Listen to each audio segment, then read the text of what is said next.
And we're live. Let's hopefully make sure that everything works this time. I don't know what in the hell he's doing. But we're live.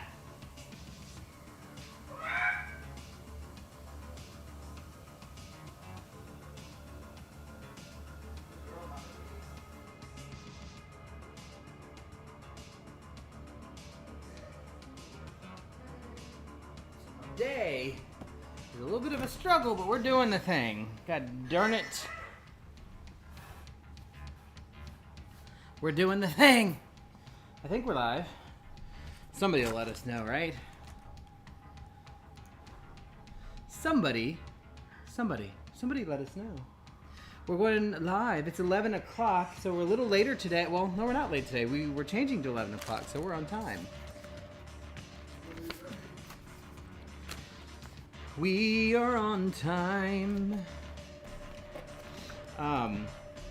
So yeah. Paranormal Witch, good. Hello, hi, and welcome. Joy, welcome. Dragon Dancer, welcome. We'll see how our 11 o'clock time goes today. So we are excited. We've got a lot of stuff to go on. I'm running crazy because I had to work this morning again from basically 6 to 11, but we went on a bike ride in the middle of that, so that was fun. That was fun. We're gonna get our. Do you want to open the things over there? The blinds. We might have to turn that off. These? Yeah. We might have to turn the Zappy Zap off. Just because it's very loud. Oh, our tea lights have depleted. Good morning, everyone. We're just getting the final stuff set up here. I'm very glad to have you guys. Let me open up our notes and stuff too. We've had to make some changes, as we've talked about before, to kind of get this stuff working right, and it seems like we've got it figured out. So.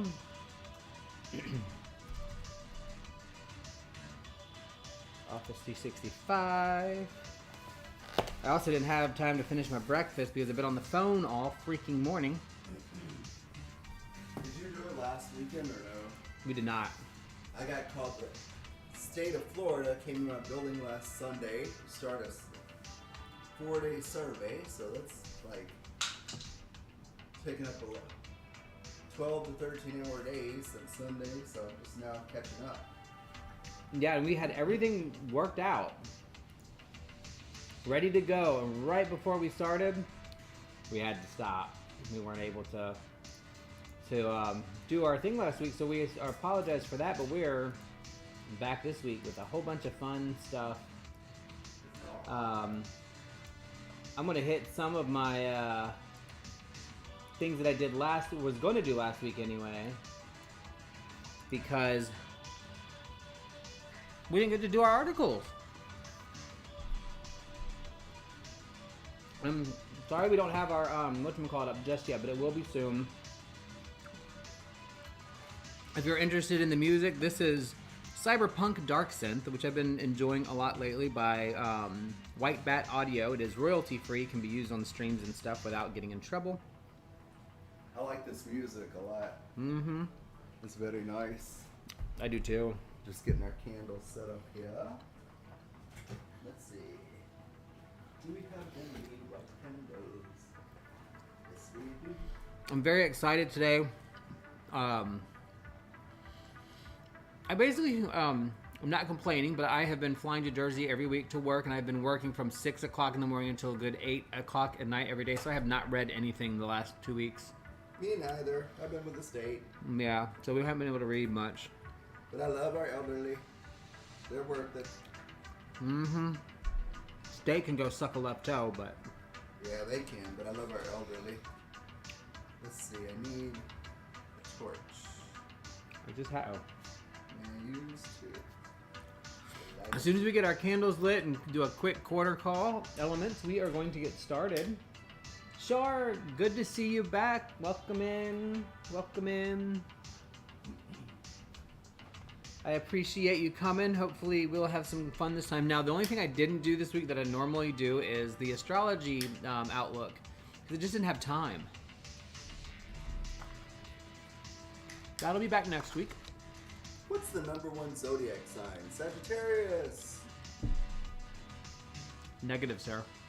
What's the #1 zodiac sign? Sagittarius. Virgo. Sagittarius. So, we're going to talk about pythons and woolly mammoths and mental health and weed killers and... all kinds of cool stuff. yeah. Our main topic today, though, is path tracking, like where I was and have been, and spiritual ruts. How to avoid burnout. So, we have a lot to do today in a short period of time. Ooh, YouTube, Dragon. I likes the YouTubes.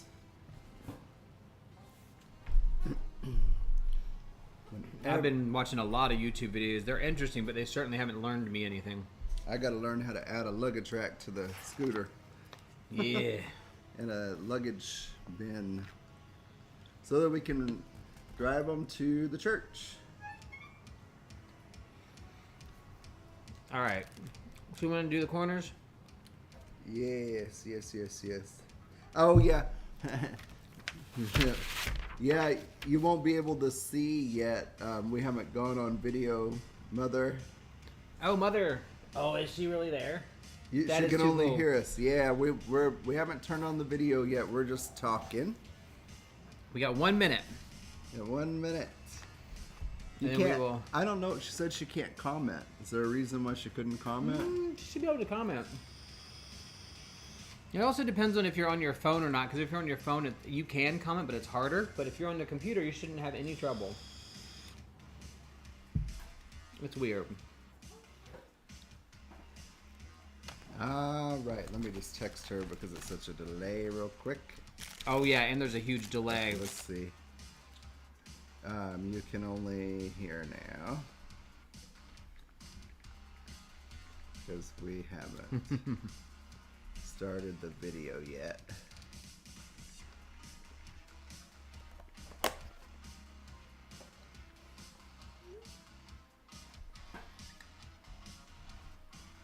All right, shall we call The other thing I'm just going to point out, if you're watching on your phone, you want to make sure that the little dot next to on the actual video, you probably see a gray thundercloud. In the bottom left corner, it says like "listen to us," or I think it's "listen to us chatter while we get ready." Right there should be a little dot that is red with the word "live." If that dot is white, click on the word "live" and it'll bring you up to date. Otherwise, you might be watching or past us. It can be a pain. So, hear me, friends and ancestors of the East. Hear my voice carried on the air of clarity and truth, and watch over us as we cast our circle of safety and love.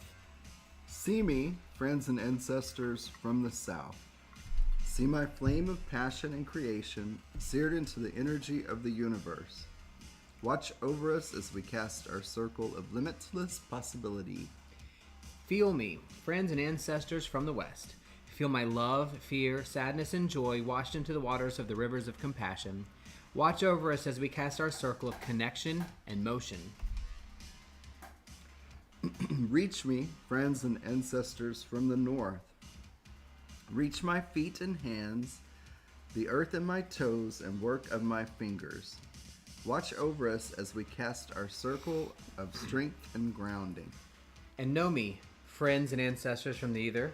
Know my intent, know my heart, and know my spirit. Watch over us as we ask you all to join us in perfect love and perfect trust. Hear, see, feel, reach, and know that the circle is safe, the circle is sacred, and the circle is cast. Be it so. Woohoo! Yay, I'm glad you can chat now. Susie Chan. I can chat now, yay! Alright, let's get the video. And we have Excuse me. Rosé this morning. We also have a very special guest at the moment. You don't want to say anything about that, huh? Wow. Yes, my mom, I said. Now we're on video, though. Oh. Hello, Mama. Mercy. Susie Chin is my mother. Welcome. All right. And morning, Ziggy. I saw you pop in. Good morning. Hey, Ziggy, Char. What am I going to burn Dragon, today? Paranormal, Joy. Welcome. What are you going to burn this morning? We're going to burn Pine from the Land. That's Which what I land? feel Our like. land or the church? The congregation. Oh, cool. Let's get some smoke in here. Well, Why does it thank look- you, Ziggy. We actually have our pride for my shirt is in 2 weeks in Cape Coral, and so I haven't been since 2019. So I'm thinking I might want to go this year. And I need to get a new shirt, although I like this one. I've worn it quite a bit. Quite a bit. So we already said we haven't been really reading anything due to work and travel and Yeah, I've been reading Regulations. regulate. So have I. Not fun. We did get up this morning though and do a morning bike ride, which was really nice. Your little stumpy legs actually could keep up with me today. And that actually goes with one of our news topics It does. that I did. Yeah, it was great. 7.4 miles. Yeah, Right? close enough. Quick. Yes, close enough. So really not a lot going on the front until work calms it down a little bit, which should be soon. Our ongoing projects, everything's kind of stalled at the moment. Obviously, I think I've talked a little bit about my job Dragon. changing and potentially going away, so there's no way I can really focus on spending, we're holding on to stuff a little bit more than normal. But they're all still coming. Podcrafting, cooking, everything keeps getting delayed a little bit, but I definitely want to do a cooking stream soon. We just have to get it together on what's actually going to happen. We have a lot planned in March. If you're local or if you're going to be local and you're interested in the Unitarian Universalist congregation of Fort Myers, the Cups, which is our group that we're a part of, our Cups group will be putting on the March Hares Tea Party. Woo! That will be at 4 o'clock at That'll be the Hobart Hall A lot of fun. in the UU congregation of Fort Myers. You do not have to be a church member to come. You can come and just kind of see what we do. It is a $10 donation request since we are providing all of the tea and the decorations and the work and everything. Yep. With It's a ritual fundraiser. to follow for those that would be interested. Yep, and so ritual will be afterwards at 6:15. That does not have a charge associated with it. So if you don't want to participate in the tea party, which we hope you will, but if not, you can always come to the after processional style ritual that we're doing. So super exciting stuff going on. So we've been really kind of engaged in that. It's been taking a lot of our extra time too. You do have pride colors though in your shirt. I do. Yeah, I just noticed that. We never intend to coordinate. No. Sometimes that happens. I'm gonna need more. Yes. So, like I said, my whole astrology stuff is all whacked out today because I didn't have a chance to go through it. So, unfortunately, we don't have that. But what I will say is we've got 4 articles we wanted to talk about. So, we got a lot of stuff going on. A lot of stuffs. What I can tell you... Oh, before I even get to that, I was going to say Ostara, or Spring Equinox, is coming up. And, as we kind of get into or get close to when we're doing each of the... Sabbats or experiences to kind of share what does it mean, what is it like. And in our last ritual that we did, the ritual is about earth and seeding the earth and how the earth is waking back up and how we are also waking back up our intents and our desires on how we're going to live our lives, right? So we planted seeds and we shared seeds around the UU congregation land as a representation of how we want to be, and we want to get out our intentions. The intention's not the word I'm looking for. Yeah, put them out and It's they something grow. else. not our wishes either, but just what we want to grow into the next year. Yeah, so our manifestations. Our manifestations. Our goals. And then as we get into equinox, it changes a little bit. Like our intent and our goal is now to really do the work and bring the light to make them grow. So that is what the equinox is all about. The return of the sun.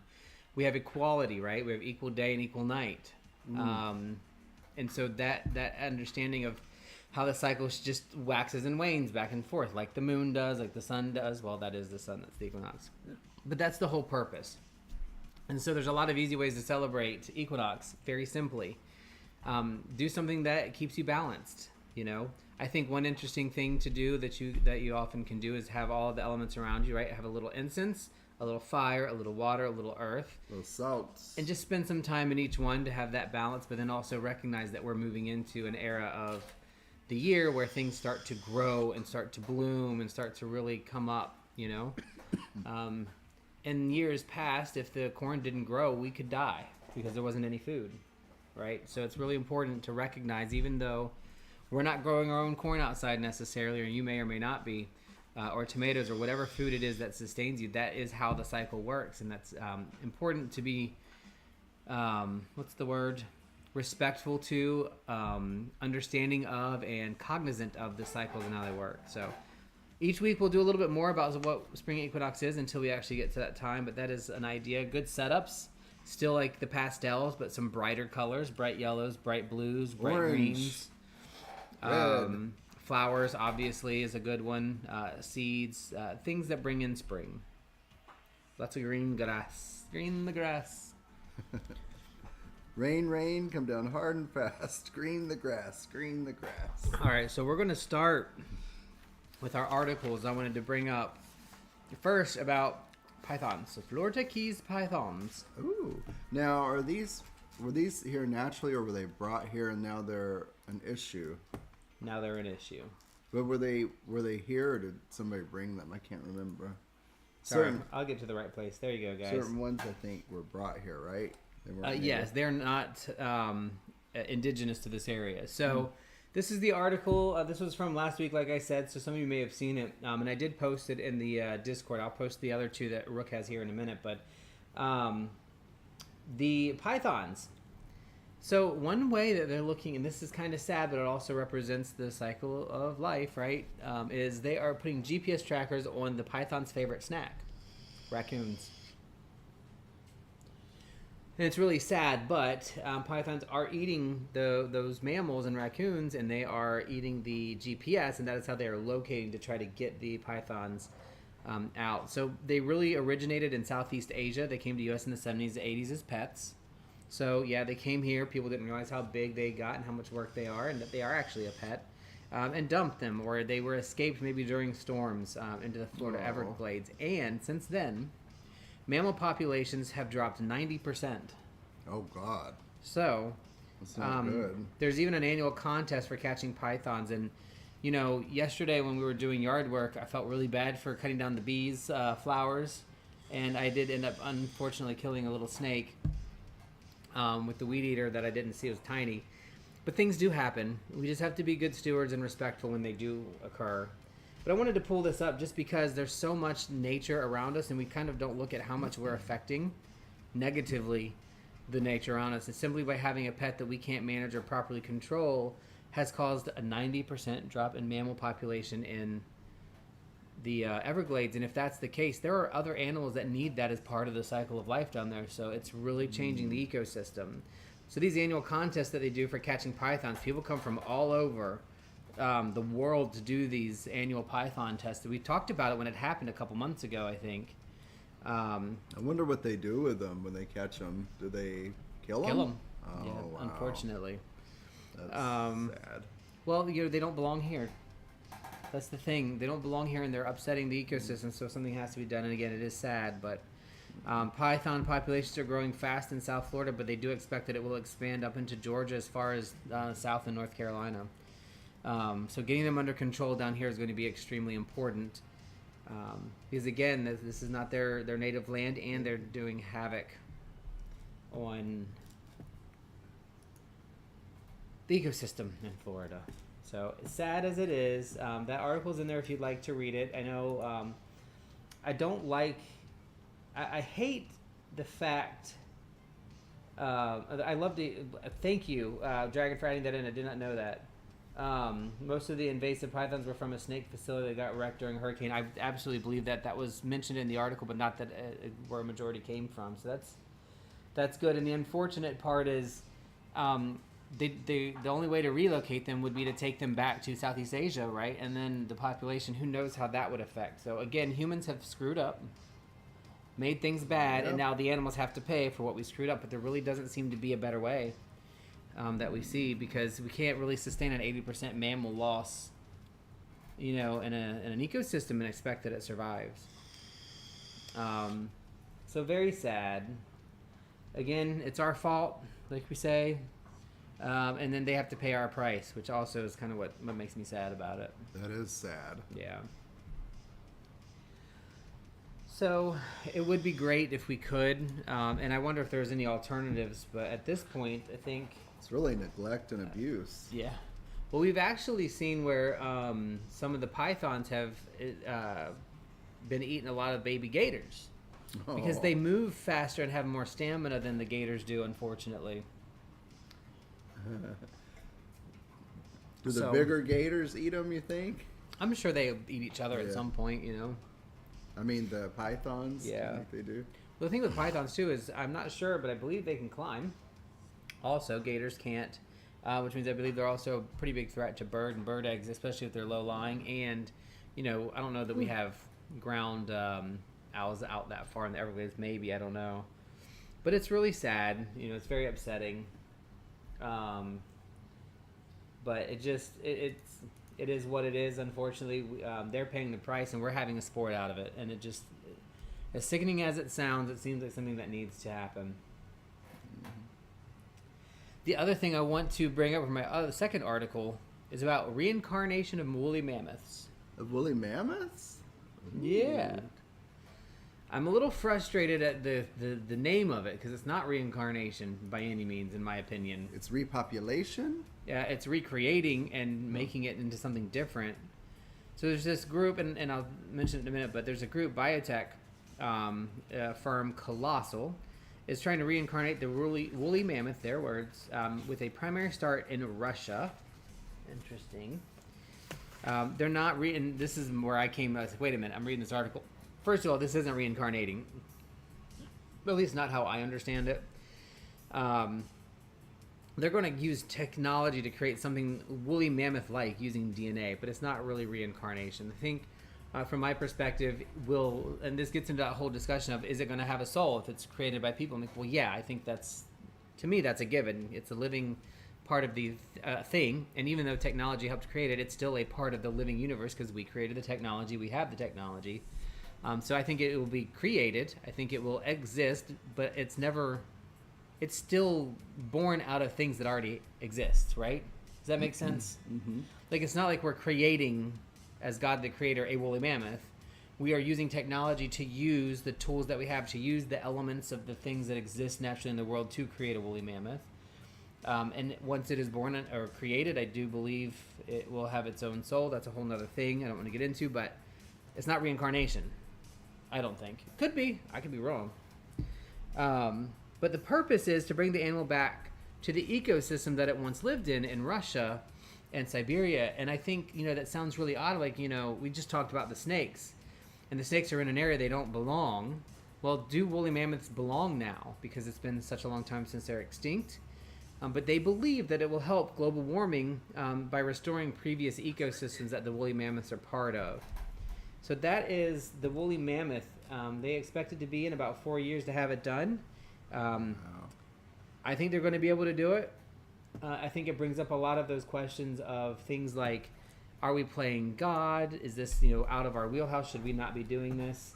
Well, Dragon says now, like, that was in the Ice Age. It's too hot for them now, possibly. That's what I think. Is it really going to bring them back? Now, maybe that far north, it might be okay, but how long is that going to last before global warming takes out? And what else are they going to do that's going to create an ecosystem that will help maintain the where we are, But, my personal feelings on it, I think it's a bad idea. But I also recognize, I think, that humans, and as mad as we get at humans for screwing stuff up, we are also part of nature. We are blessed with the tools and technology, even though I don't think we use them properly all the time. Maybe this is a proper use of the technology to utilize earthly bound items and stardust, right? Because everything from stardust, and create, or not create, but reconstruct what is needed for woolly mammoth. And if we have the ability, should we? Doesn't mean we should, but we can. Maybe we should. There's a lot of questions that I think won't have an answer. For whether that's okay or not, because we're going to do it. Human beings are definitely going to do the things that they can do with the technology that they have.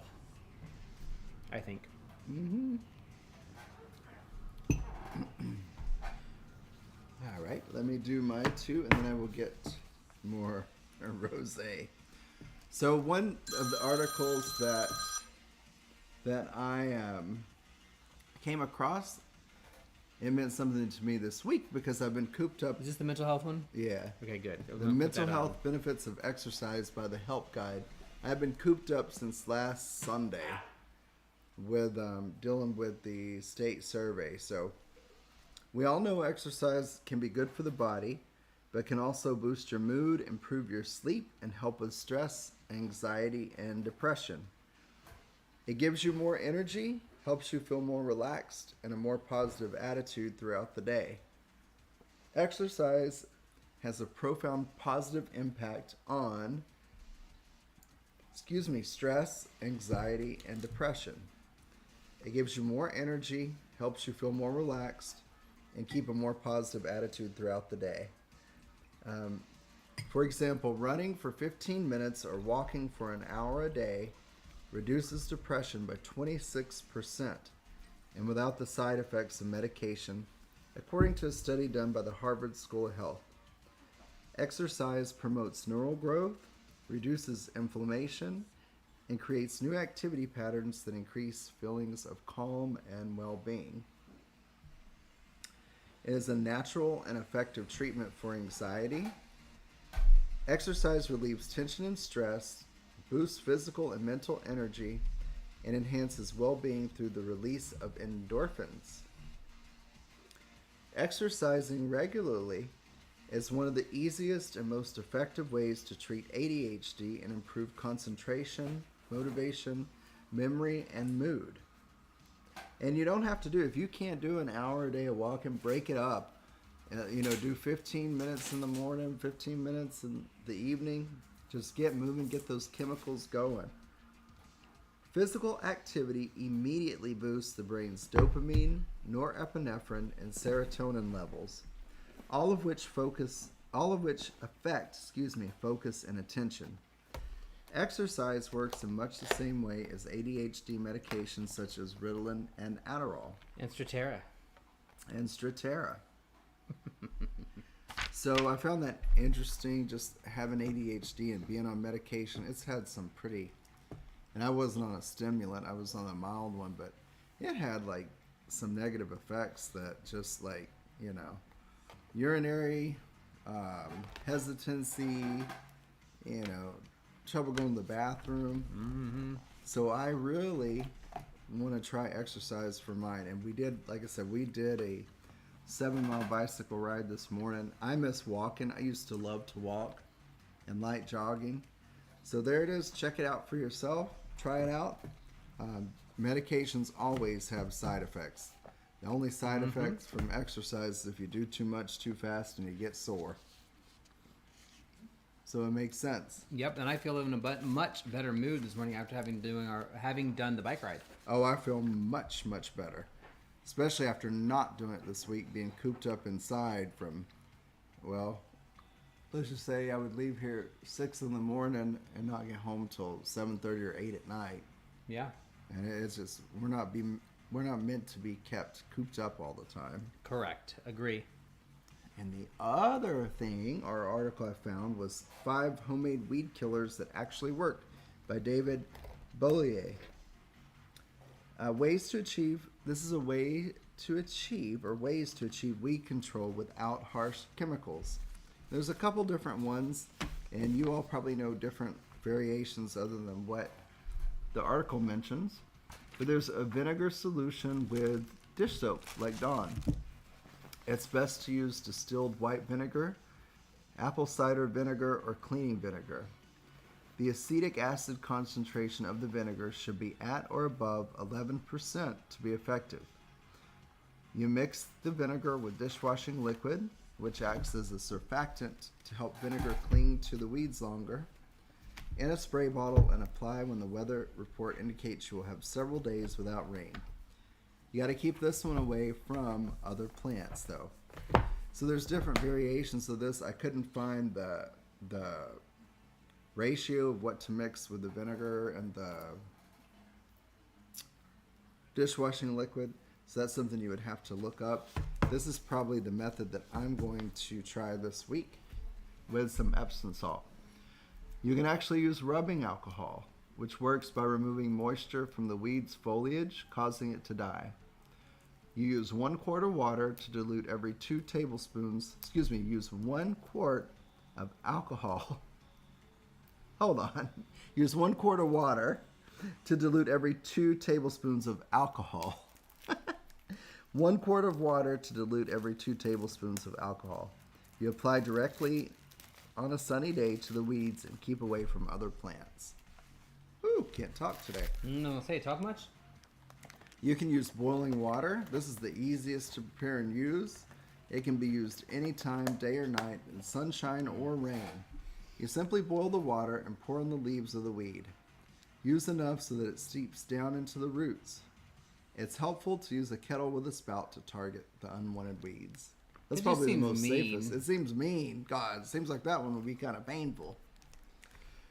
This one is probably the least likely method I would use, but you can use a propane torch. Long-handled torches work best to prevent you from stooping. No, I probably shouldn't. Scorch the center of the weed. Exercise extreme caution when using this tool on windy days and dry conditions or in brushy areas. I would honestly recommend one of the first 2 liquid solutions, the first 2. I think I would agree. And we're going to try it this week on some work we're doing at the church. Yeah, we're going to see what happens. We're not using the blowtorch at the universe, the Unitarians. It's magic. Thank you. At the Universalist placey.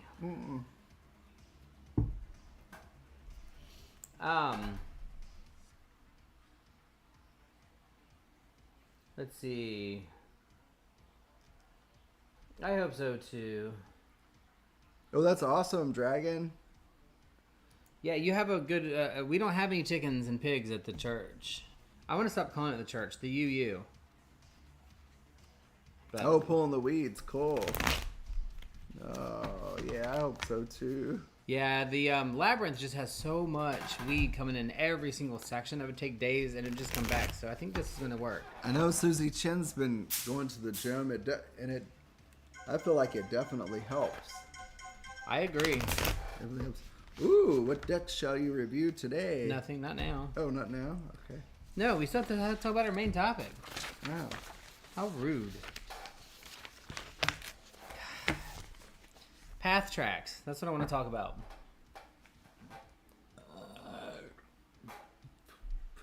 We need to learn how to perfect the fake slap. When you're finished. I'm done. Okay, good. Okay, great. Now I forgot what I was saying. The main topic, you said. Oh, yeah, the main topic. Which is?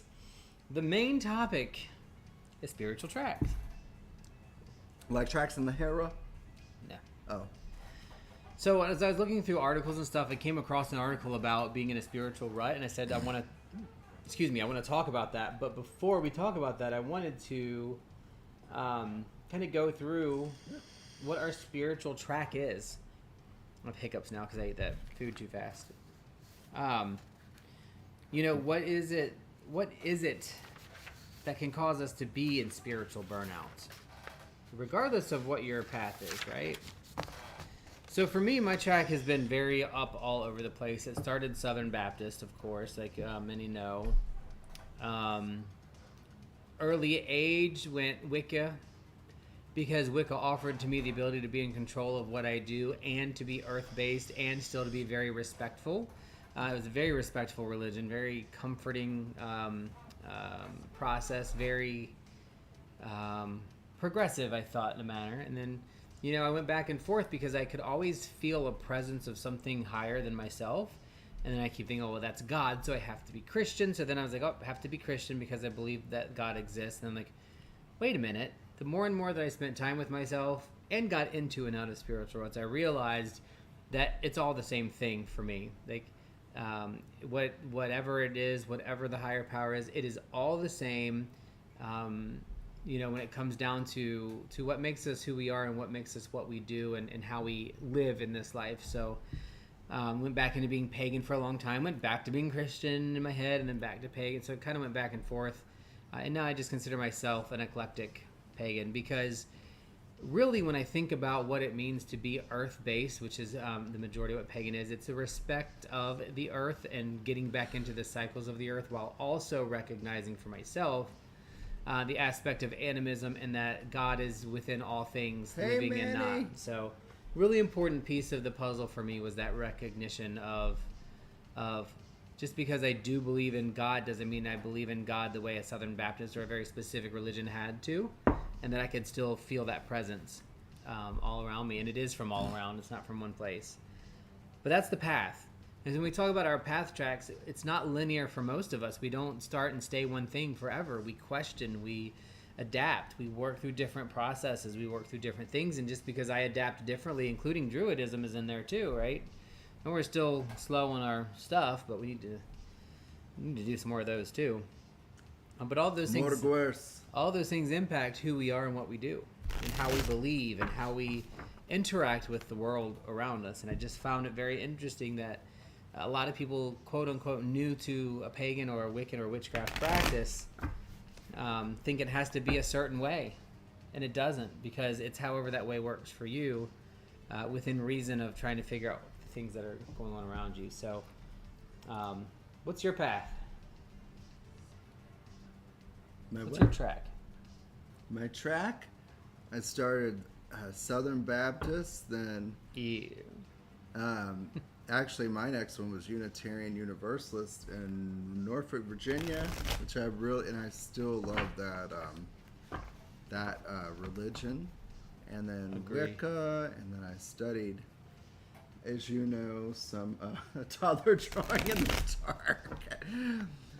Studied the Bardic grade, which is still in progress, of Druidry, and just all kind. I definitely have to say I'm an eclectic pagan as well. I just like too much of everything. I love the Hindu aspects.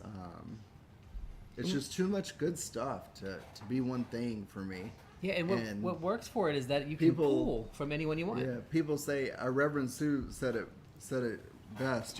People look at pagans or Unitarian Universalists and say, you don't believe in anything. We're like, yeah, we believe in everything.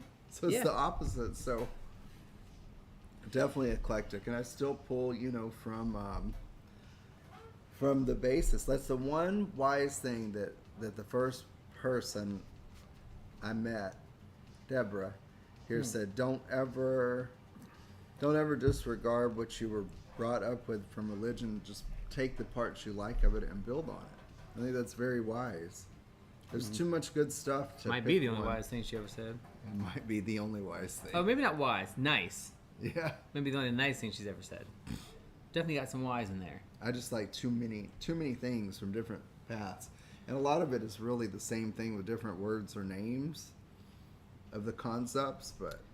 Yeah, and I feel the same way too. Like, you have all these different pantheons, and when a Christian who is actually kind talks to me about God, I don't get angry anymore like I used to. Like, I don't want to hear about your God. So I'm like, because it's the same thing to me. You're talking about your God, I might talk about 10 gods and goddesses, but they're all representations of the same to me. Other people believe differently, and that's fine, and it's accurate. I think that's maybe where I got started on this whole conversation. It's not that we're tolerating other religions. No.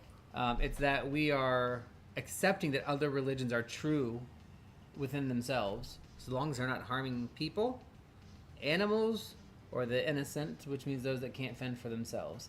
Those three things, if your religion does those three things, fuck you, get the fuck out of my face. Or asserting that there's the only right way. Yeah. Or there's the and only that goes for anybody. That's not quite as a vehement response, though. That's just kind of like, get out of my face. Yeah. The other one is deuces out. So, what are you guys' paths? Ooh, Manny said, raised Roman Catholic, delved into Wicca middle school, got out of Catholicism as a whole in high school. Recovering Catholic, however, myself as eclectic as well. Yeah, cool. Joy, path of heart, journey. And I love that because Joy's path, like, you don't, like, there's no, it's not even, it's literally, it reminds me of the nothing and the never-ending story when the nothing is defeated and things start to come back. That's how I picture the path of the heart whenever Joy says that. It's that just you're at the front, just rebuilding everything as you go through, and everything behind you is exactly how it's supposed to be. You know, and the nothing is defeated in the never-ending story in the movie, and you kind of comes back, and things are growing and starting to bloom again, and the rock cruncher's back, and I can't remember what they're all called anymore because I'm already buzzed, but all that stuff. I love that, and when people talk about their heart journey, that's what it sounds like to me. It sounds like you're just, each step you take is walking in the path of the heart and where your next step is. So I think that's beautiful. What's the temperature where you are, Mystic Manny? Yeah. Is it reasonable or is it unreasonable? Is it reasonable and prudent? Or is it 83 like here? Yeah, it's 83. With a nice breeze. It felt hot too, like Friday and yesterday, and it wasn't. It was like 85 degrees, but it felt hot. Even yesterday at the UU in the land, it was nice with the breeze and the shade. It was really gorgeous out. Yeah. So now that we've kind of mentioned that, I kind of want to like jump over into the spiritual rut. Like, what does it mean to be in a spiritual rut? And this came across and really called out to me. And it started with the quote, "Are you there, God? It's me." Oh, wait a minute. Nobody's there. Am I on hold? It's that moment, and we cycle too. I call it the cycling of your beliefs.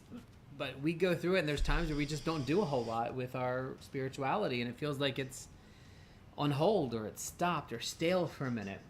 That's for different reasons too, right? It could Very be much. Work. illness, work. Mm-hmm. You could just be drained. Could be a lot of things. The description in the article, and I did post this article in the very first text channel in the Discord. I'll add Brad's there in a bit too, but it talks about like when we burn out in life. A lot of times we burn out in practice too, or maybe we burned out in our spiritual practice, and then the burnout in life is just behind it. It's an overwhelm situation. It's a feeling of when you've done too much, or maybe you're not enough. You lose motivation. You're, practice isn't helping. According to the article, it's practice isn't cultivating fulfillment. And so for me, like my spiritual practice tends to kind of die off when my life gets a little crazy. And yeah. I think for most of us, we realize that that's when it really should be growing instead of dying off. But it happens, and it's going to continue happening. Chronic stress, acute stress, situational things, all of those things can affect or lead us to a place where we're like, you know what, I'm not doing what I need to do spiritually. And a lot of times I get guilt over that. Like, I'll tell us, like, oh my God, I can't believe we haven't done a ritual and blah, blah, blah, blah, blah. I'm like, stop being mad at yourself about it. That's number one. So you find yourself in a spiritual rut or in a place where it's not driving you or cultivating that fulfillment. Call it what it is. If you're in a spiritual rut, you're in a pause, things are just stuck for a minute, just let it be stuck. And say, hey, I'm stuck. You need to rest, probably. Mm-hmm. Rest. And recognize exercise. It, though. I think recognize it's the first step. Recognition. Dragon raised Jehovah's Witness and went all the places. Now, Norse Eclectic. Cool. I love Norse Eclectic is probably where I think I will end up because it feels like that's the next step in my path. Calling to me pretty hardcore. But when it comes to burnout, the first thing I want to say is if you feel a little bit of burnout, don't judge yourself, but recognize this. Wait a minute, am I doing too little or too much? Or is my life not in balance where my spirituality is and things kind of are just, they teeter-totter back and forth until you kind of settle maybe too low. But recognizing it is the first step. I like what Mystic and Ziggy and Mystic were saying. Dropped out of confirmation, got obsessed with reading about other religions. I like to learn about other religions. With reading about other religions, and I feel like I've kind of pulled what I want from different aspects into workings. That's awesome. I agree. I think that's a great way to do it too. That's cool. Same thing with Mystic. Started Looking past Wicca and finding other religions, end up taking religious and anthropology courses in college. That's awesome. Yeah. What are you burning? This is our in bulk blend that we burned, remember? This was a beautiful one. I'm telling you, our blends, we make them for stuff, for like the rituals and things, but man, when they sit for another month or two, they are freaking amazing. Gosh. Isn't it? Yeah, that smells really good. That's one of my favorite ones I've ever made. So what do you do if you find yourself in a spiritual rut? Have we talked enough about recognizing it? Do you guys have anything to kind of help out? And how would you see if there was a spiritual rut, something where somebody's stuck? What's the best way to see it? I know for me what it is. I mean, I think you can kind of feel it because you're like, oh God. I say build in a check on yourself. A part of your habit of ritual, because sometimes to me when you realize it, it's way after you could have realized it. And I've been doing a lot better with this lately after reading this article, is just saying, am I doing what's fulfilling spiritually right now, or do I need to do something more? And a lot of times it's, no, I'm good. But it helps you build in an early part of your thing, like a weekly devotional. I was reading on somebody on Facebook that's very consistent with weekly devotionals, and then they're like, wait a minute, I haven't done it in 3 months. What happened? Is there something we can do early to recognize that? To say, my practice is waning a little bit, and that's okay. Practice can wane. Do I need to re-up it, or do I need to rest? A lot of times you might need to rest, but number one thing to help keep yourself to recognize it and to get out of it is journaling. This is journaling for me. Like, I don't keep a written journal as much as I do have a lot of written journals. I don't write in them as much as I should or could. But these videos and these Sunday service things and our weekly tarot that we do, I haven't done all of them, but those are journaling for me. Those are getting my thoughts and feelings out into the world. It helps me get them out, and I can go back and rewatch them or read them and reflect. So, when we realize we didn't have a Sunday service last week, we didn't have one 2 weeks prior to that, are we taking too many off? It's easier to know. It's like, wait a minute, I'm feeling this missing in my life. Mm-hmm. Last week we couldn't help, but that's just part of it. Manny, I think that makes a lot of sense. Pulling back and recentering yourself in life at that point. Yeah. Dragon, I like that, trying something new and change it up. Both of those are great ways to come out of it. I think the harder thing, though, is really recognizing it. That really is the hardest part, because it's always later on that we kind of see it. But build something into your practice that you do consistently, no matter how small it is, to check up on yourself and see where you are. Like, I used to not be able to recognize stress in myself. I just would go until I can't take it anymore. Now I can recognize stress a lot quicker, and I recognize the need to re-implement something spiritual to bring that back. So that's been helpful. But journaling is huge. Recentering yourself is huge. Once you've recognized that you have some kind of spiritual burnout, or just burnout in general, stepping outside of yourself and doing something maybe a little bit different that you haven't done in a while can really help. There's no substitute for I like that, Ziggy. Getting your mundane back to normal. Well, I do the same thing, beating myself up, but I like what you said when you feel you're off track now. Try to turn the mundane into a ritual. That's awesome. I like that. I agree. I just kicked BG in the face. I'm sorry, honey. BG? She grunted at me. She's being good today, I love that. I love, using something mundane and turning it into something that's a ritual for you. And blending those two things together is very helpful. We have non-spiritual rituals, right? Ritual is repetitive behavior. You get up every morning, you do brush your teeth, you take a shower, whatever order you do that in. Like, it's different. Me and Rook's ritual is completely different. I like to take my shower before anything else, because that's the thing that wakes me up. So when I wake up in the morning, I really want to get the shower in before anybody else, right? Do you notice that? Mm-hmm. I like to get in the shower way early, because it's what wakes me up. And in the shower, you can use a shower gel or hair, face wash, something that you've made, like we make, and you make it with citrus, and tint it with citrus and sun and bright mornings and waking up, so that every time you use that face wash, you smell the citrus, and then you remember the incantation that you did with it, and that is part of a ritual in the mundane. So I love that. Well, I like what Joy said. Sometimes it's doing less and just feeling a connection. Like she was feeding the birds, watching the butterflies.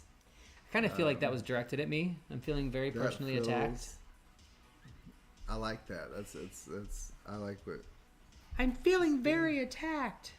I'm kidding. The reason I say that is something I don't do well. I need to do more of that. Do you want some? No, I put it in front of you for no reason. I got the last one. I have verbal abuse I experience daily. Which is worse since he's been going to New Jersey. He is never allowed to go to New Jersey again. I'm going next week. I was very mentally abused Friday. Shut up. Don't tell people that in public. Get me in trouble. But yes, I definitely need to do more of the just stop and smell the roses kind of thing, right? I think Joy makes a very, very, very good point. Stop and listen to what is around you. Just have a moment in the moment that has no reason, no requirement, nothing that has to be done. And if you're like me, you fill your life in with things that have to be done, because that makes it easier to explain why you didn't do those things that you should. So it's really an excuse, right? At least that's how I feel about myself. I build in excuses that prevent me from doing some of the things that I really enjoy. Yes, New Jersey is the armpit of the world. I don't care what anybody says. It can fall off. It's decayed. It's disgusting. I hate that place. No offense to anybody from Jersey. I'm just saying. Manny. Where's Tina? He just called Tina a cat. Manny thought Tina was a cat.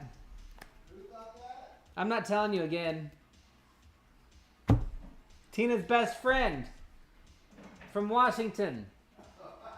Tina's best friend? Tina's best friend. Yeah, it's not a place I'm going to desire to go ever again, but I do have to go one more week. But yeah, no, I think those are all really good. Ziggy, Manny, Joy, Dragon Dancer, all those. Make mundane part of your normal ritual. Build a little ritual in your mundane, something very spiritual. I like to make little jars of things with like herbs and stuff in them that remind me of, comfort and things. So I made a little jar to help me get through this Jersey-ish situation, right? And the only reason I think I made it through is not because the jar is doing something magical, but every time I pull it out and I look at it, I'm like, okay, this is just a moment in time. Things want to get through it. So building ritual into that mundane, making things work for you. Stopping to smell the roses, listen to the birds sing. When we did our bike ride today, we normally take music. We did not this morning.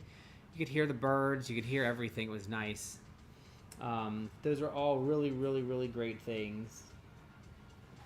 I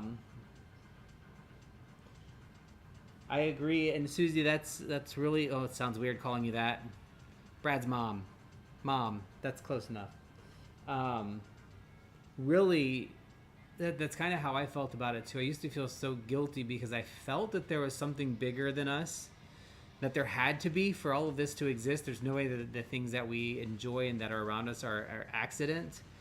And the more and more that we can respect the grass and the trees and the birds and the animals and everything that's around us, the easier it becomes to be a good person just in general. Because those are the things that you support. Those are the things that you try to grow with. And I always felt that if I get to, let's say I get to heaven and there is a singular God, and then God comes and says, here you did not believe in me, I would say, but I believed in everything that you created. Does that not count? And I feel like, it's as good as I'm going to get, because that's what makes the most sense to me.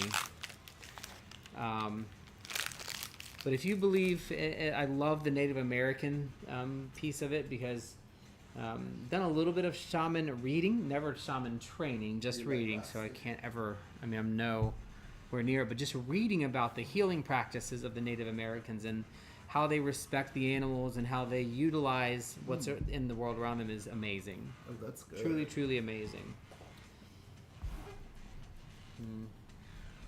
I agree. There has to be. Like, if there's not, then I don't know. I really missed the boat somewhere, but I really do feel there has to be something bigger. And I don't think that we're supposed to know what it is. And I know when we talk about having faith, you just have to believe. Like, having faith and just believing in something because it's in a book and it was told to you is not the same thing as going outside and recognizing that we are one with the animals that are around us, and then feeling the presence of God in whatever way you feel that presence.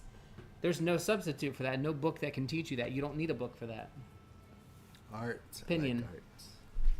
Yeah.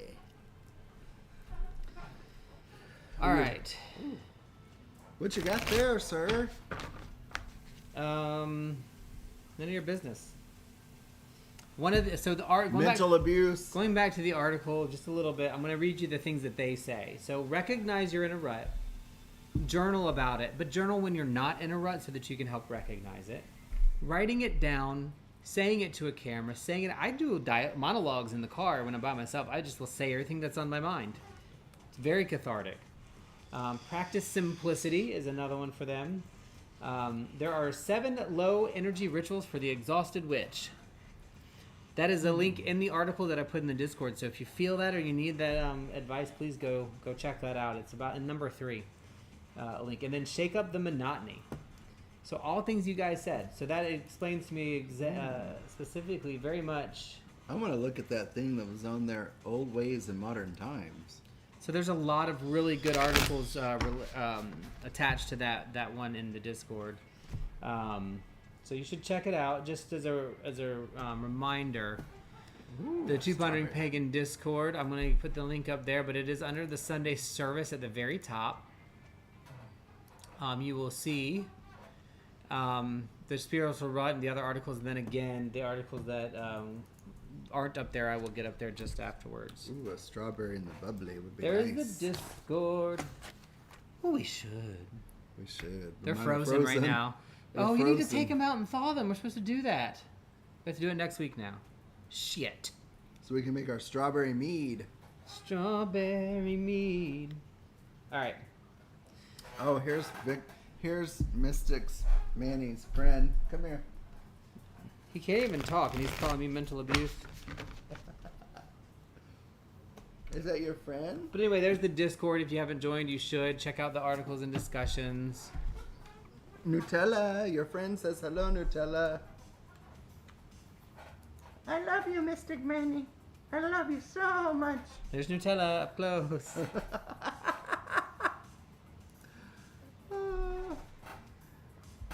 Oh, I just hit the wrong button. Hold on a second. Let me get that beautiful face out of the way for a minute here.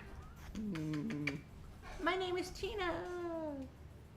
I hit the wrong button. I love Mystic Manny.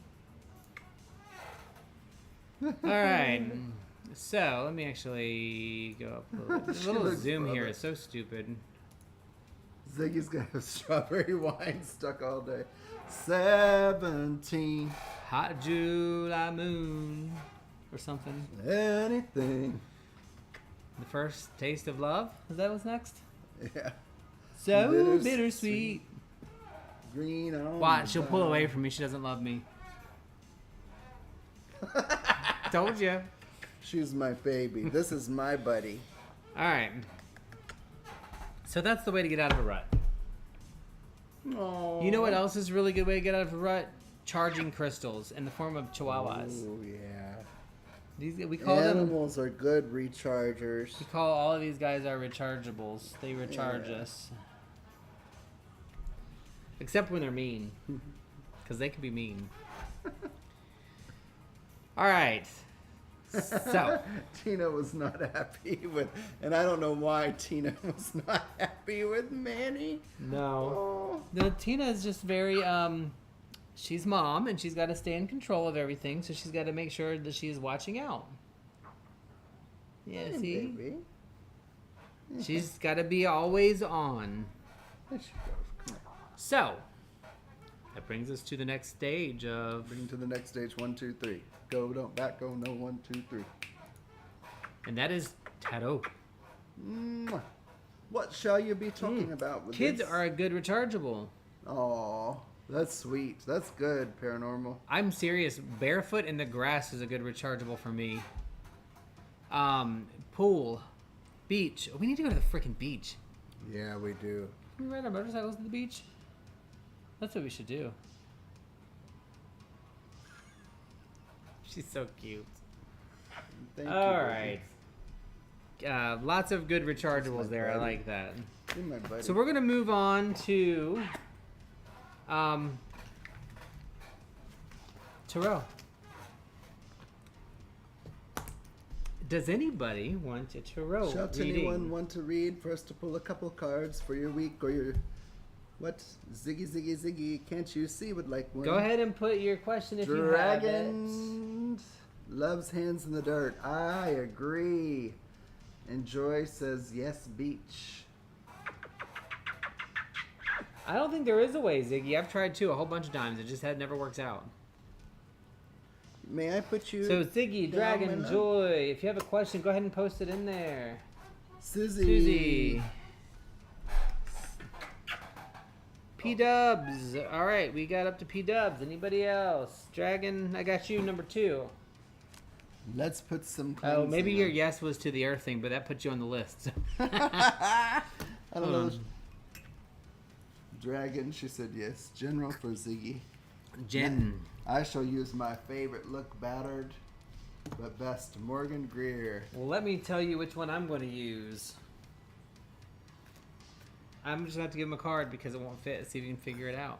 Okay, let's Just see. the back. Let's see. Can y'all figure which deck? Take a guess. Take a guess. It's by Barbara Moore, one of my favorite Salon tarot shall writers. use. Shard, Universe General, guiding. got you. Got it. Ziggy General. General for Susie. Dragon Dancer. I like doing generals. Those are really fun. Joy wants the universal guidance. What is Alright. in the thing for the thing? The stuff today. Mm, Anybody know what deck that is? It's a little fuzzy. Can y'all see it? Yeah, why is it fuzzy? No, that's not maybe my eyes. Probably because it's so glossy. Ziggy got it, I think, sir. It is. It is Tarot in Wonderland by Barbara Moore. This is the deck that I will not only be using to read at the Hare's Tea Party in March. What is it, March 18th? March 18th. But it is also the tarot deck that we will use to give out, and everybody will be taking a card home with them from this deck. So that is the deck. I think we're doing Alice in Wonderland playing cards for that one. Oh, maybe it Decided- changed. Yeah. Whatever. To be given out, yeah. I have my own thoughts on that, but whatever. Because some people may not understand the Death Tower and those cards. I thought we were going to take out the And majors. the devil. Watered down tarot. I love it. Not my thing. Good luck, Para. Oh, okay. She's asking. her Paranormal, question. yes. So we have Ziggy, Dragon Dancer, Joy, Susie, Paranormal, Shar. Anybody else? I think that's everybody, isn't it? Yeah. All right. Put some cleansing stuff on there, please. Shut up. They asked you. Let's see. Maybe some sage. Touch it, I'll break your fingers. Mental abuse. That's not mental. That's a threat of physical abuse. That causes me mental abuse. Stress. I mean, ooh, what's that? I better be nice if I want to have the incense, huh? This is Styrax. This is my favorite. Go for it now. All right. Oh, did I beat you to it? You did. It's okay. It is your Oh, I love Styrax. incense. Best one ever. Oh, that's one strong. Styrax is a type of benzoin from a plant. I don't know which plant. The Styrax tree, I guess. I don't We're know. doing Ziggy. Ziggy, Ziggy, Ziggy, can't you see? Sometimes she wants some strawberry wine. She's not far past 17. That's a compliment. Not an Calling her immature. insult. No, I said it's a compliment. That Just she because you looks said it was beautiful. a compliment doesn't mean that it It's is. beautiful. She's How beautiful rude. and looks young. All right. What you got? What you got? Let's see what Wonderland has to say for Mrs. Ziggy today. Wonderland Alice. The universe will use you to give us... What is the T? Oh, there it is. There it is. 9 of Pentacles. Oh, that's pretty cool. Sorry, I don't know why I yelled that. I know, it's going to be stuck all day. I know, me too. So the Nine of Pentacles, one of the accepting cards of self. This is an acceptance of self card. It is in the Pentacles, right? We're talking about earth, grounding, stability, the world around us, finance, all those things. In this particular card, you see the bright sunflowers around her. You see I think it's a raven, supposedly, on her arm or close to her. And Alice is like, we're right in where we need to be. We're surrounded by the earth. It has built up around us. It is structured. It is strong. It is together.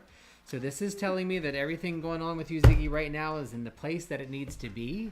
That you are right smack in the middle of all of the support and the structure that you need to move forward with whatever it is that you're doing. You're in control. Expect that things will go kind of slowly but smoothly. And you're going on an even pace for the next couple of weeks. You're going on a very solid ground. So things are going in the right progression and in the right direction for you at the moment. One of the things I like to say with the Nine of Pentacles is how important how much the Nine of Pentacles talks about the importance of recognizing that the things around you are just things, but still have a value and a very emotional attachment, a very masterful attachment to you. So right now, really good. This is a keep going, stay stable, process through. You're going in the right direction. Things are going in the right way for you. Consistency is definitely in your corner this time around. And I think a roller skating birthday party sounds awesome. Who's having a roller skating birthday? Queen Ziggy. There you go. That is like the best. I want to go so bad. And I love this deck and this card. So the star, yeah, you know where you're going, you know where you're headed. It's probably intuition, but there's a guide there kind of keeping you on. You are on the right path, and you're not at it alone because your inner being and soul knows what route to take. So keep listening to that guide. Route. Keep listening to your guide, your inner guide. That was me. Route. Keep listening to it because you're on the right path, and when your gut tells you something, keep following it. But I get this is very positive. Yeah, I think the Nine of Pentacles is one of my cards that represents that real strong forward going. Things are good. It's very progressive, very pushed forward.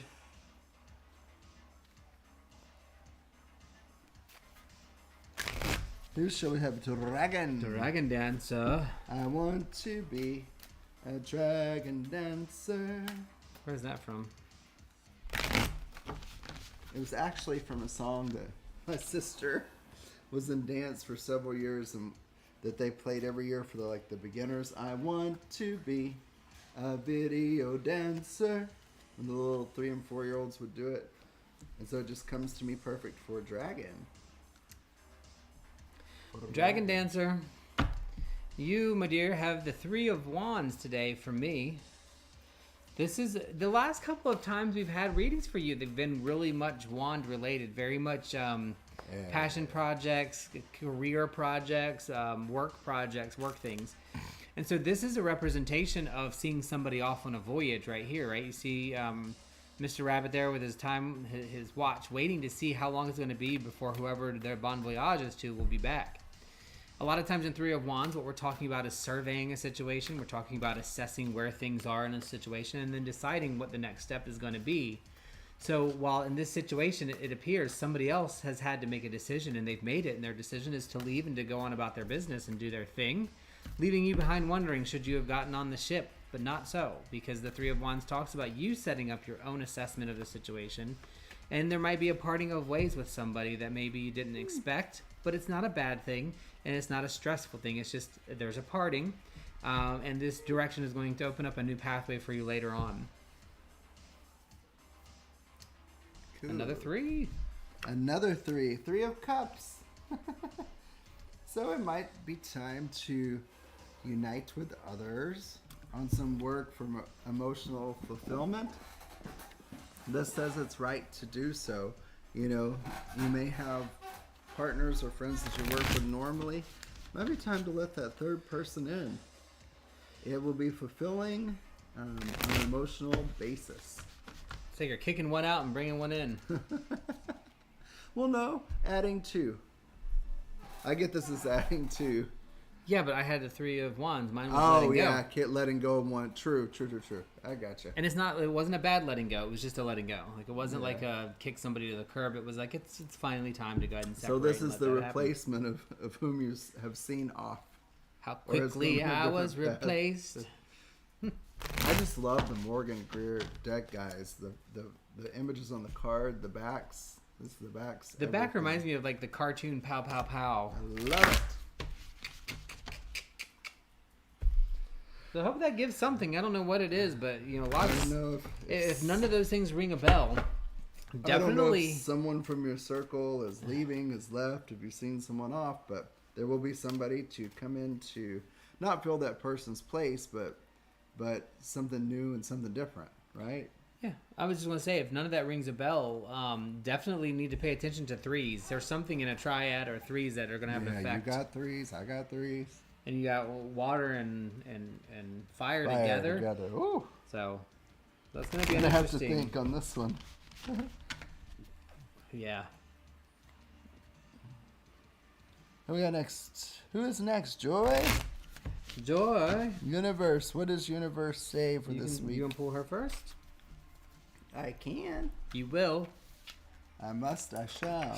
You can. I can.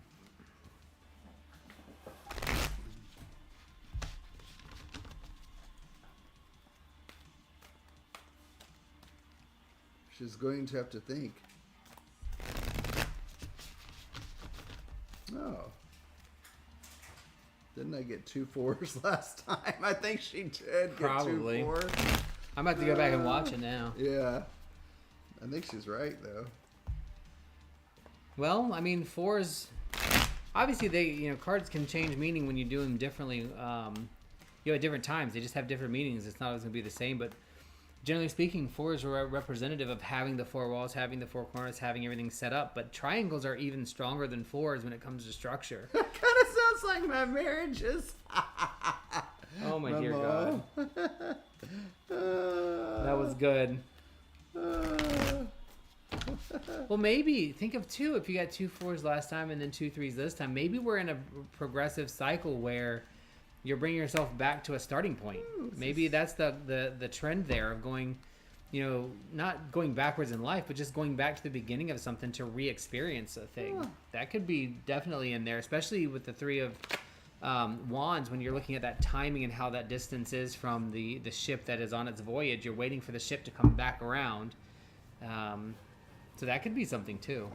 But anyway, all right. Moving on to Joy. Sorry. Universe has pulled for you first the 9 of Cups, backed by many things, people, places that are bringing emotional fulfillment. Everything that you've done, you've got people, places, and things in the universe backing you up. It's a good sign, and you hopefully will feel emotionally fulfilled. What? Nothing. Are you laughing at me? No, my card. Okay. So 9 of Cups, I think that's a really good card. So enjoy. It's all happy stuff. Happy. From an emotional standpoint. I'm getting some pentacles today, but look at the pentacles. It's the Hare's Tea Party. Looky there. 6 of Pentacles. Yes. So we got the 6 of Pentacles, cool, Joy. cool. Again, we're back in earthly things. We're back in the things that we do with those around us, and I think this is a perfect representation of the March Hare's Tea Party. Yeah. And you're a linchpin in that whole thing, right? Because not only the creation of it, the idea, the thought, but the food and the setup is such a big deal, because it's really important to have that integration of and making this something very whimsical and mystical, but also of the earth, like food of the earth, right? The cards, all the things that we're going to be doing are physical things that represent passing of knowledge, passing of energy from the elders to the younger generations. I think I'm sandwiched in the middle there somewhere now.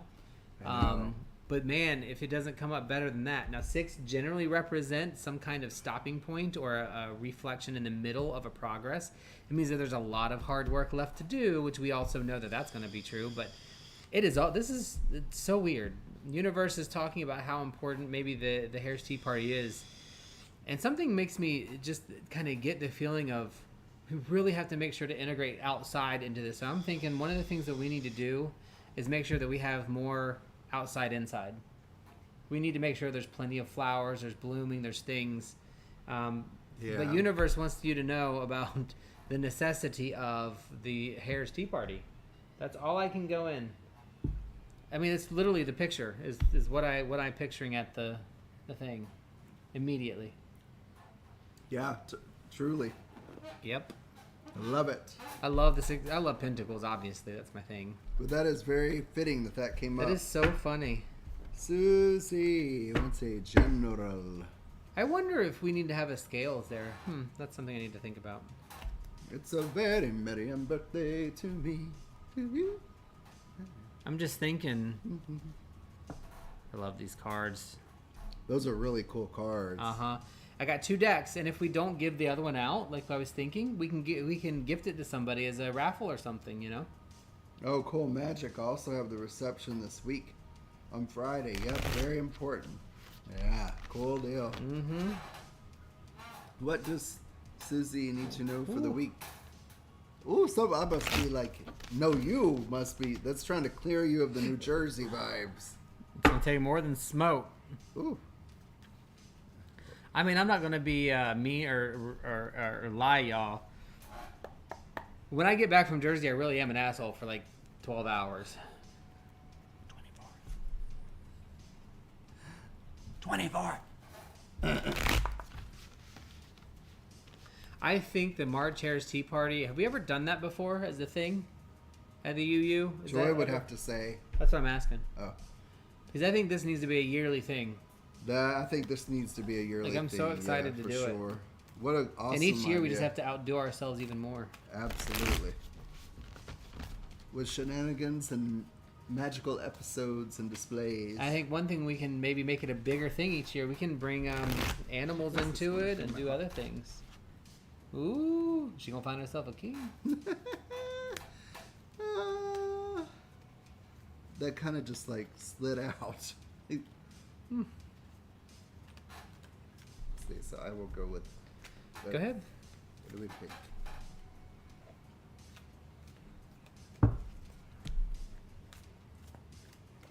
Yes, ambience.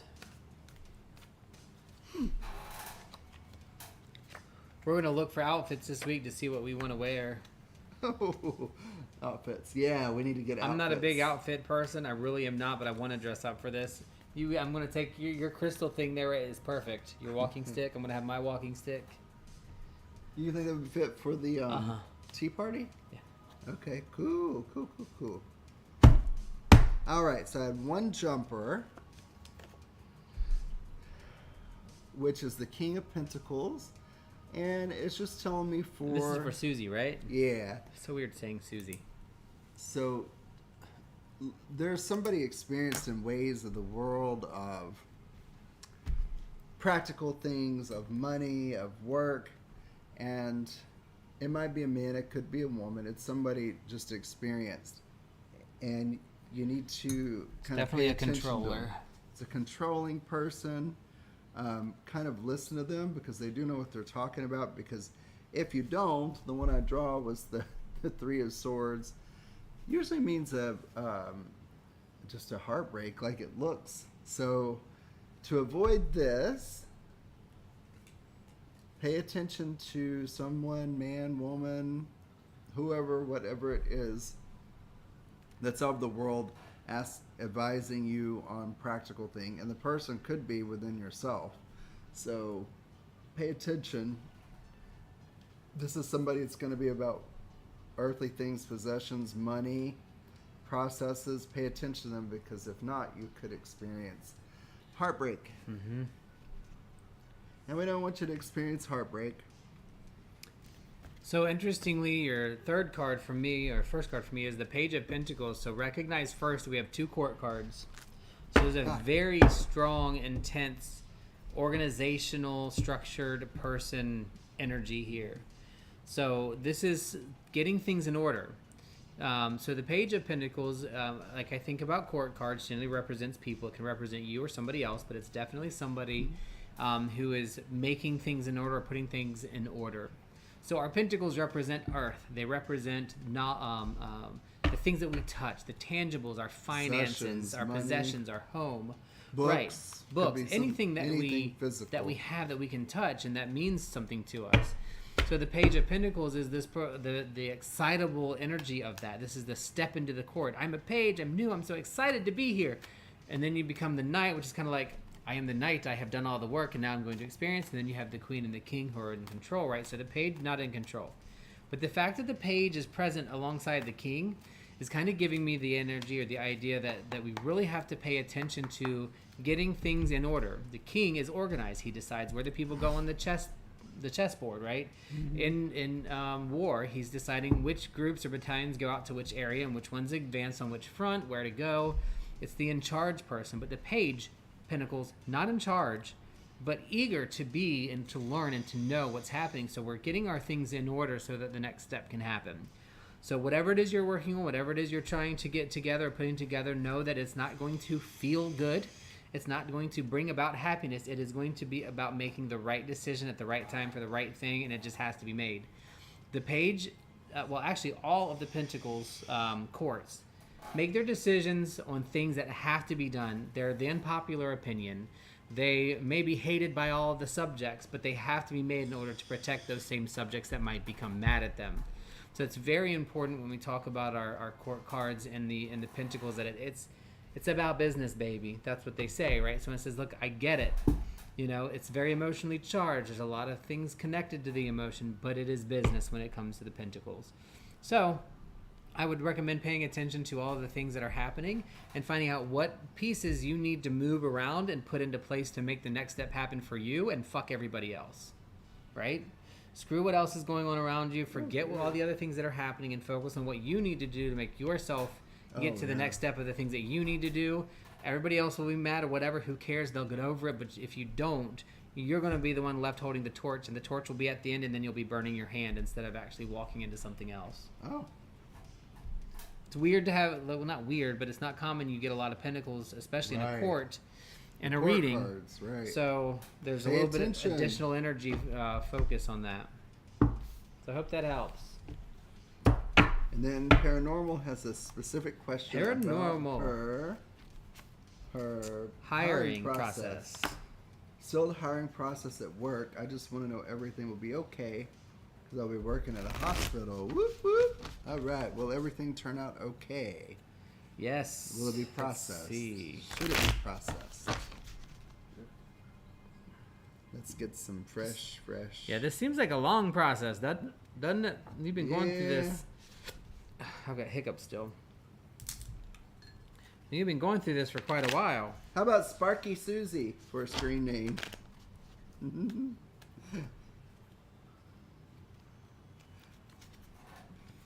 I can tell by your expression you don't like my name. Pennies. Susie Sparks. Susie Sparks. I like that. One-eyed Susie. I told him not to go out in the snow. He only has one eye. One-eyed Susie. I think that would be good. Or one-eyed Chin. Oh, she said laugh out loud, yeah. 7 processing. All right. That's a lot of process. The hiring process turned out okay for Paranormal. I just love the smell of that. I really needed that sage after this week. And you said I needed it, bitch, please. Susie Tempest. She could. Susie Tempest. Spiral Susie. Sure have to think. Probably something with birds.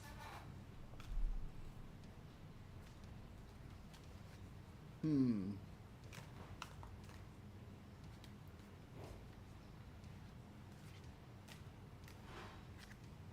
Susie. What? PK. What's that? P-E-K-A-Y. For Parrot Key, but spelled out. Oh, PK Susie for Parrot Key Susie. Or just P-E-E-K-A-Y or some other version of it. Yeah, we're going to be doing a later motorcycle ride. Yeah. That's okay. We need it after this week. Yes, I do. I mean, we do.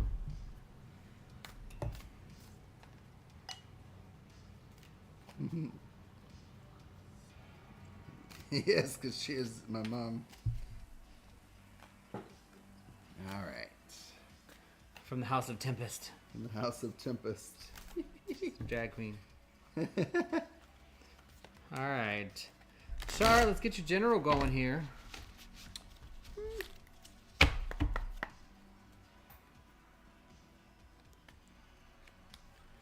All right. This is for paranormal. Is it for I'm sorry, it's paranormal. I apologize. Okay. I'm jumping ahead. So it may take some time. This doesn't tell me if this does answer that it will. It leads me to believe that it will go through okay because it's cups are emotionally satisfying, but I would expect or hope for really a Pentacle card here. So I'm going to have to do a clarifier on this one. Okay. Queen of Cups. Go for it. What do you mean, Queen of Cups? For will the job turn out okay? I don't know. It leads me to think there's an emotionally mature someone in the picture that's in control of their emotions. I don't know if you have anybody right now in your life like that, or if the person at the hospital's like that, but what do you mean, cards? I don't understand how this relates to the question. And maybe I'm just can't see it. You're buzzed. I am. You know me well for 15 years. What does this mean? Five of Swords. Okay. Well, so you got a hold of part of a Five of Swords. What is swords? Air. So you may not be thinking about the whole picture or overthinking it, but to me this means you're leaving out some of the pieces. That makes sense with this person. So you need to pay attention. If somebody at the hospital in HR or the supervisor that's hiring you is communicating with you or not, take that as a sign. That's what I got from there. It doesn't really answer the question. Does yours? I think so. Okay.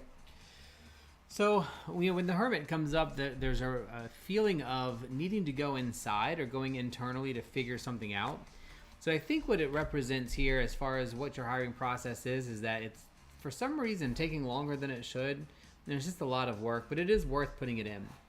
The Hermit really talks about kind of going, again, back into yourself and who you are as a person and what the things that you enjoy in life and how things kind of, grow out of that ability to be okay with yourself.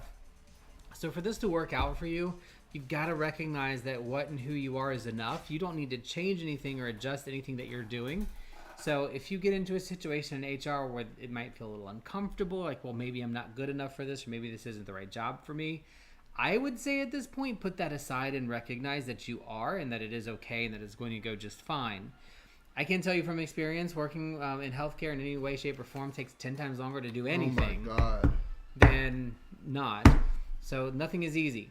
But again, thinking about the Hermit. So we think first, I always hate when I say that, many people think it. The Hermit often represents loneness or soullessness or being alone, but it's not the negative being alone. It's not like the I'm lonely. It's the I am so happy and able to be alone within myself. I'm good at being who I am. If you just present that, everything's going to go fine. But if you try to change things or do something different, you will come out in the end and be like, why in the world did I do that? I never would have done that. Why did I say that? Or why did I not do this? That's not how I normally act. That'll be the result. In this case, don't do that. Just do exactly what you normally do. Be exactly who you are. Go forward with the feet, the legs, the ideas, the mind, the brain that you have, and things will go just fine. It's going to take a long time. We talked about this before. I think it's just the process is taking too long anyway. It feels like it's taken too long It does. for you, but I've been through it myself not that long ago. Unfortunately, due to things that I interfered with, but But that's the thing with the hermit is, it's okay to go in and be in with yourself and be okay with who you are and don't change anything. So if you are trying to adjust to kind of fit into this process or fit into the group that's hiring you or whatever too much, they're going to lose the reason why they hired you in the first place and why you're starting through that process. So just go slow, go through it, be exactly who you are, don't change anything, it'll be fine. It's just taking a lot longer than you would really want to. no. I really like the Hermit card because it's one of those things that people think of negatively, kind of like the Tower and Death. Because when you see the Hermit, like, oh, it's a hermit. When we talk about a hermit, it's usually bad, right? Oh, she's an old hermit or he's an old hermit. But no, those are the people that are Wise really people. Why? Yeah, they're comfortable with themselves. They are okay going internal. It's like, okay, they're the wise ones that we're seeking the information from. They don't typically make rash decisions. So when the hermit shows up for you in this situation, they're basically saying, continue as proceeded. Proceed with caution, but proceed as intended, I guess is the best way to say it. Don't change. Anytime the hermit comes up, it's always a reminder not to change what you're doing, or not to change who you are to match something else, because the result will be worse in the long run. Now we're on Shar, sir. Now we're on Shar. I am so sorry I tried to jump the bullet there. Yeah. But let's give Shar a couple of cards and see what happens. Whoopsie. Need to cleanse.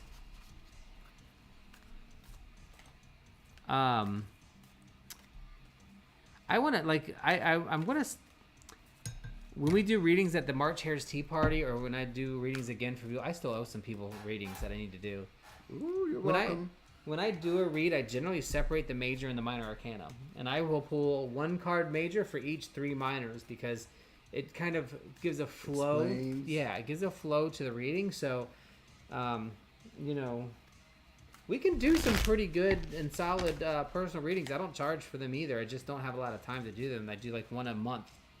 If anybody wants one, we can set that up. I still owe Wade one.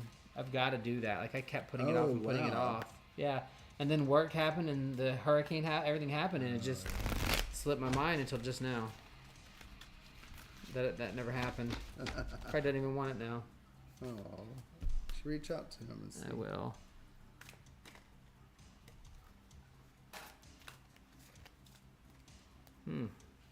It's a very merry birthday for you. Sure. Oh, that's a cute one.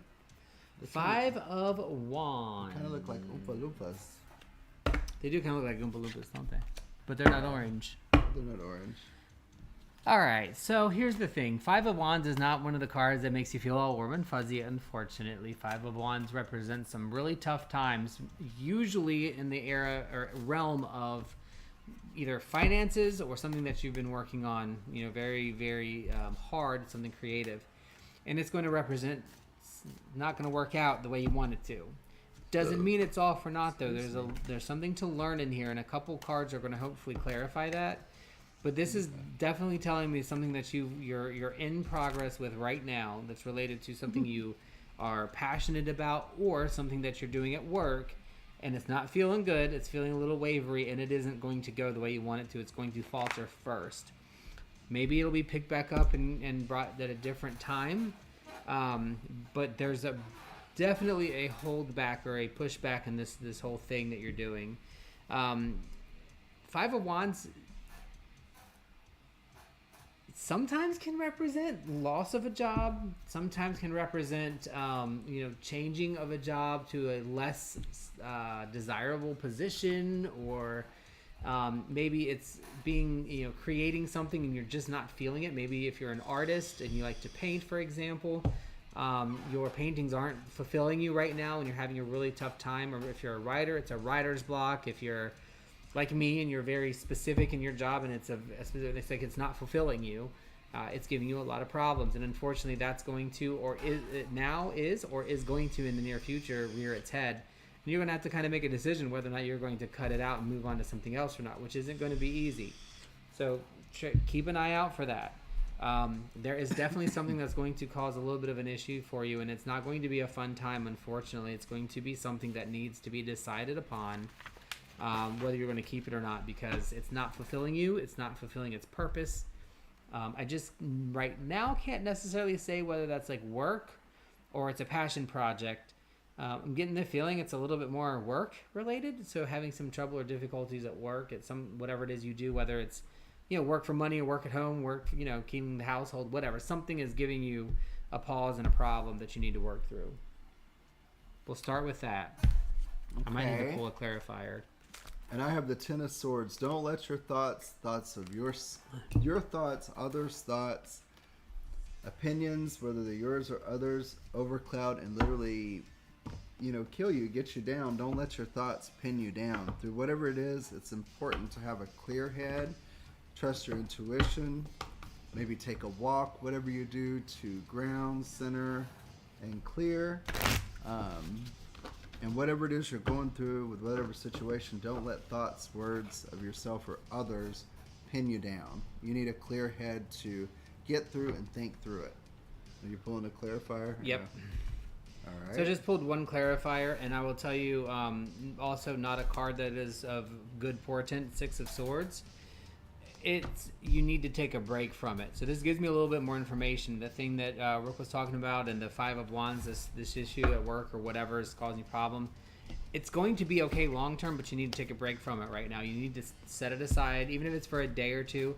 You need to actively think, set it aside. I'm going to go back to it later and then do something completely different, because if not, you're going to end up with a really rough time on your hands. And it feels like in my case, it was all the thoughts. It's too much going on. I can see that. Yeah, don't. Mine's definitely work related. I'm getting out of it. I mean, I got two wands, or a wand and sword.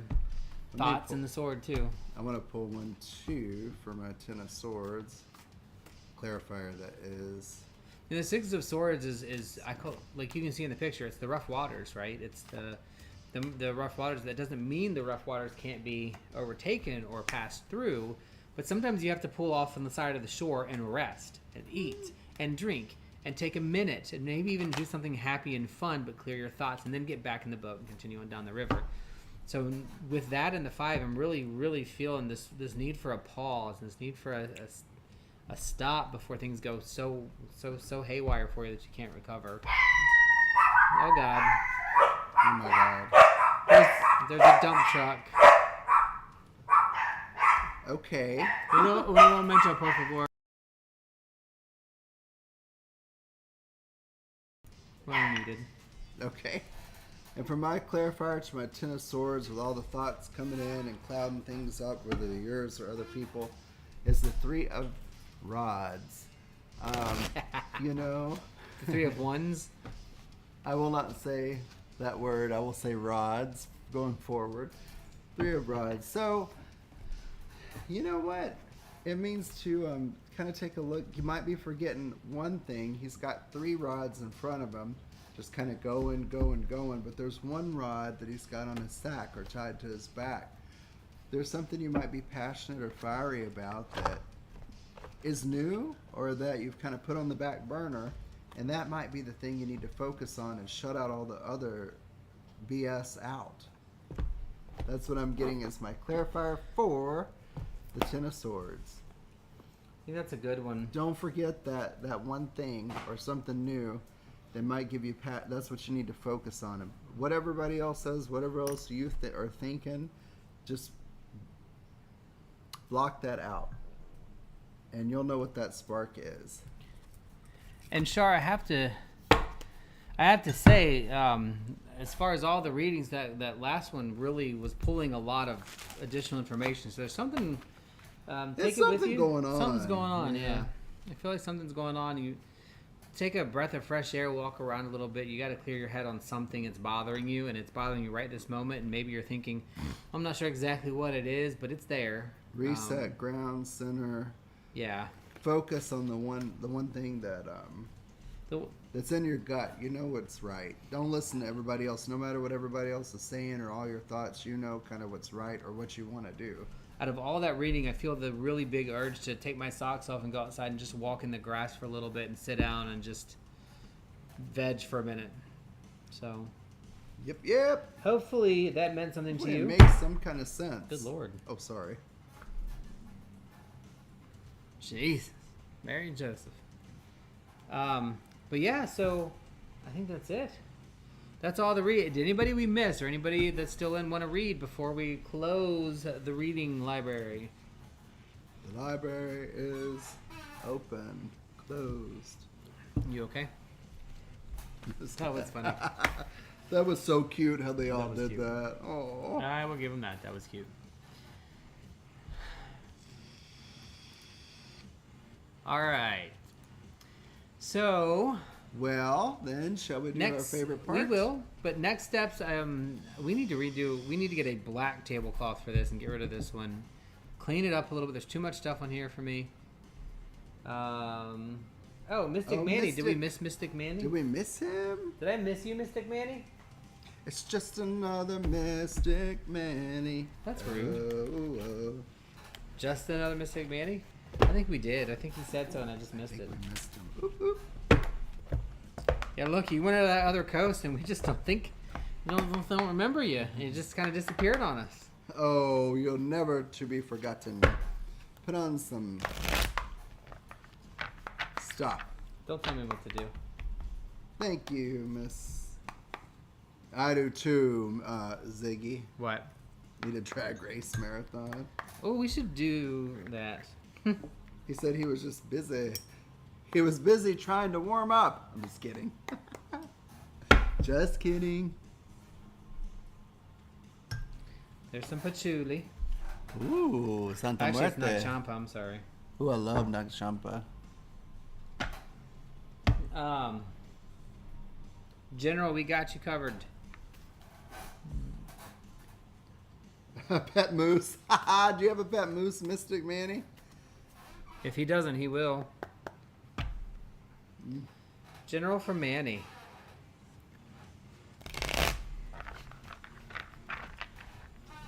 All right. You know, I like the tablecloth too, P-Dub, but Rook has like 4 holes burnt in the damn thing. From my workings. From his inability to control fire. And I was supposed to replace it like 2 years ago. I think we need something less busy. Yeah.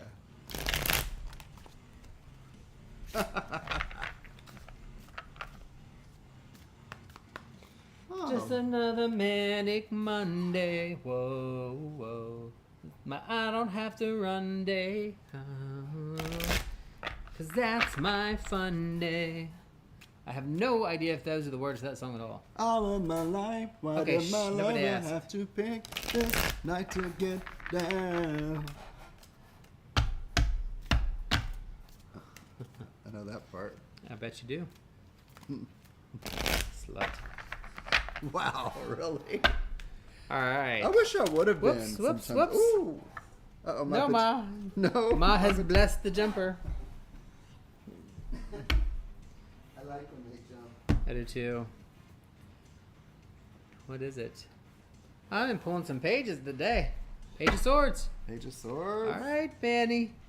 You know this Page of Swords is, Oh, right? it turned off. Did she turn it off? Oh, I did turn off. I'm sorry. Page of Swords.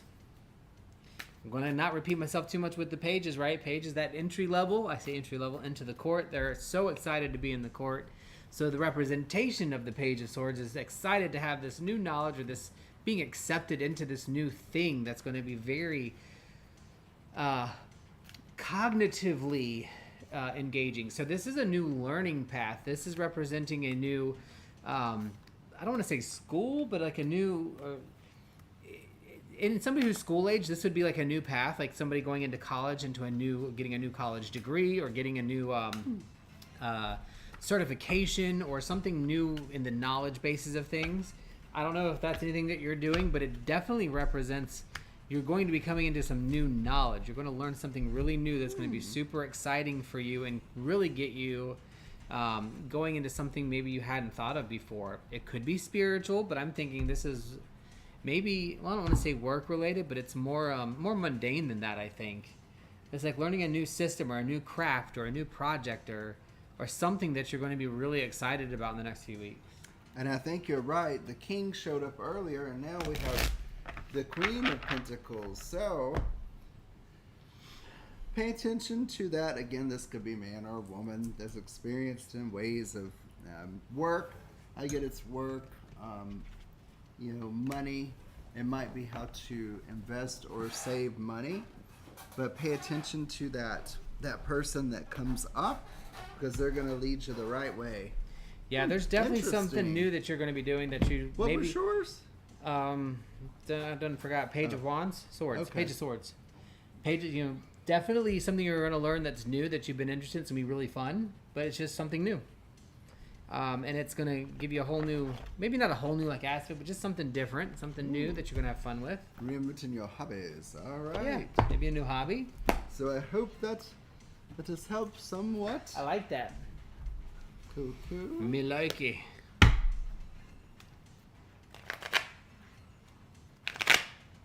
I love the way they smell after all the different smokes they're on. Ooh. Don't want to lose my Morgan Greers. All right, he's cut off. Now we're going to move on to our favorite part. We will do a very short after show today. If anybody wants to join in on that, we'll do some quick discussions. But like I said, we haven't read anything. But I just want to keep the habit up right now. I don't want to lose the habit of doing it. So we will do, again, a short Discord meeting afterwards. So, so we'll be doing that. But we do have to be done by 1 o'clock. So it's going to be very short. 1:15 maybe we can stretch. So if anybody would like and give permission to be added onto our list of witches and wonderfuls, please send us a message, text, Facebook, whatever, and let us know. Please check out all of these awesome creators, witches, and wonderfuls from the Cauldron Witch on Instagram and from the Cauldron Witch Tarot on Instagram. Check her out. Friender, follower, Stephanie gives the most awesome, intuitive, and on point, on fire tarot readings. Get on there probably about 30 minutes from now. So what's that, 1 o'clock or 2 o'clock our time? You will not be sorry you did. Our own lovely Paranormal Witch on YouTube and Lady Rose 819 on Instagram does awesome weekly blogs about all things magical, mystical. You've got to check them out. Unexplained Possibilities on YouTube and Unexplained Possibilities on Instagram. We all know and love Melvin. He has interviews and podcasts with some of the most awesome, magical, mundane, and unexplained people. You will not regret doing it. Ziggy Dreadful on Twitch. Hey, if you check out one of her Twitch streams, she's likely to ask you to join in and play a game with her. Awesome, as well as Mavethel on Twitch. Addie Estate on Twitch and Instagram. Mr. Malice on YouTube. And Addie Estate on Facebook and Twitter. With who? The guy to my right. It might be on your left. The way the screen is. They do their Friday night podcast. Would you like to say anything about your Friday night podcast? We did miss this week, but it's been very stressful, so we're not done. We're just going to take ourselves a little bit slower, a little bit normal, and not try to push it too hard. We will be back next Friday, but I don't know that I will be on because I still am traveling. After that, I should be back to normal. But yes, we will be continuing the Malice experience. We are still working on new names and new things, but that will come shortly. I will love that, Mystic Minnie. Let us know when your stuff's back up. Number 1, I want to watch, and 2, I want to add you on here. Whoop whoop. And we can do live streams together from very far away. That would be so much fun. We can. And we are Two Pondering Pagans on YouTube and Facebook, and Two Pondering Pagans on Twitter. We do our Sunday pagan service At 11 o'clock now. 11 o'clock now. I'm definitely cut off. So we're doing 11 to 12 for service, and then tarot from 12 to whenever is the goal. Bye, Susie. Thank you. Bye, Susie. Thank you, Mama. I am Rook Tempest on YouTube and Rook_Tempest on Instagram. And this guy to my right is Mystic Salann on Twitch and Salann Talwin on YouTube. We thank you so much for spending some of your Sunday morning with us. We enjoy it and enjoy the community. Thank you, and deuces, have fun. Have a great week. Blessed be, salvete omnes, hail to the all. Manifest your dreams.